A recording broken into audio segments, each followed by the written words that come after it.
Hello guys, ഇന്ന് ഞങ്ങൾ ഉണ്ടാക്കിയതൊരു chicken സാൻഡ്വിച്ചാണ്. വളരെ എളുപ്പത്തിൽ വീട്ടിൽ തയ്യാറാക്കിയെടുക്കാൻ പറ്റുന്ന ഒരു ചിക്കൻ സാൻഡ്വിച്ചാണ് ഞങ്ങൾ ഉണ്ടാക്കിയത്. അതിനായിട്ട് ആദ്യം തന്നെ ചിക്കൻ എടുക്കുക, കഴുകി വൃത്തിയാക്കിയത്. അതിലേക്ക് ഉപ്പ്, കുരുമുളക് പൊടി, വെള്ളം എന്നിവ ചേർത്ത് നന്നായിട്ട് വേവിച്ചെടുക്കുക. നമുക്ക് ഇഷ്ടത്തിനനുസരിച്ച് എന്തോരം ചിക്കൻ വേണമെന്ന് വെച്ചെടുക്കാവുന്നതാണ്.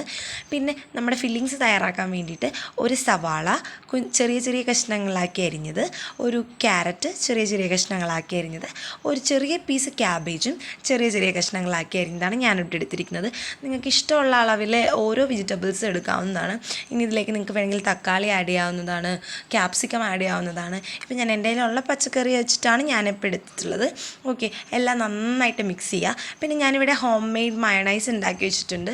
അപ്പോൾ ഞാനത് 2 ടീസ്പൂൺ അതിലേക്ക് ഇട്ട് കൊടുത്തിട്ടുണ്ട്. നന്നായിട്ട് ഞാൻ മിക്സ് ചെയ്തിട്ടാണ് എടുത്തത്. ഇപ്പോൾ നിങ്ങൾക്ക് മയണൈസിൻ്റെ വീഡിയോ വേണമെന്നുണ്ടെങ്കിൽ ജസ്റ്റ് ഒന്ന് കമൻറ്റ് ചെയ്യുക. അപ്പം ഞാൻ നെക്സ്റ്റ് ടൈം അതുണ്ടാക്കി പോസ്റ്റ് ചെയ്യുന്നതാണ്. അപ്പം ഞാൻ നന്നായിട്ട് ഫില്ലിങ്സ് മിക്സാക്കി എടുത്തിട്ടുണ്ട്.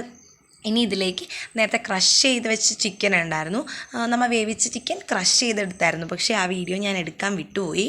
ഓക്കെ, നെക്സ്റ്റ് ടൈം ഞാൻ എല്ലാം സെറ്റാക്കും. ഓക്കെ, ഇതിലേക്ക് ഞാൻ അതും കൂടി മിക്സ് ചെയ്തിട്ട് നന്നായിട്ട് ഞാൻ മിക്സ് ചെയ്ത് ഫില്ലിങ്സ് റെഡിയാക്കി ഇവിടെ ഞാൻ വെച്ചിട്ടുണ്ട്. ഇനി നമ്മൾ 2 സ്ലൈസ് ബ്രെഡ് എടുക്കണം. അതിനകത്ത് ആദ്യത്തെ സ്ലൈസിലേക്ക് നമ്മൾ മയണൈസ് ചേർത്ത് കൊടുക്കുകയാണ്.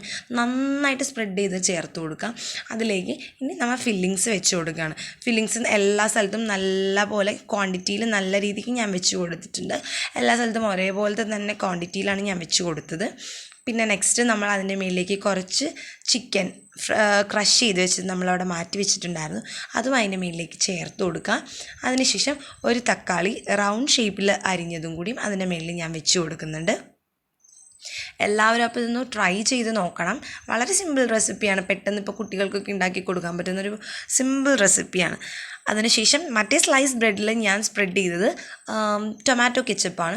അതും കൂടി ഞാനിതിനകത്ത് ഒഴിച്ചിട്ട് നന്നായിട്ട് ഫില്ല് ചെയ്തിട്ട് കൊടുത്തിട്ടുണ്ട്. എല്ലാവരും സ്പ്രെഡ് ചെയ്തു. അതിനുശേഷം അതും ഞാൻ അടച്ച് നന്നായിട്ട് പ്രസ് ചെയ്ത് വെച്ചാലാണ് അതുപോലെ നന്നായിട്ടിരിക്കുക. ഇപ്പം എനിക്ക് ഇത്തരം ഫില്ലിങ്സിൽ നിന്ന് എനിക്കൊരു 7 സാൻഡ്വിച്ചുകൾ ഉണ്ടാക്കിയെടുക്കാൻ പറ്റിയിട്ടുണ്ട്. അപ്പോൾ എല്ലാവരും ഒന്ന് വീട്ടിൽ ട്രൈ ചെയ്ത് നോക്കുക. നല്ല ടേസ്റ്റി ആയിട്ടുള്ള സാൻഡ്വിച്ചാണ്. Okay, by, subscribe.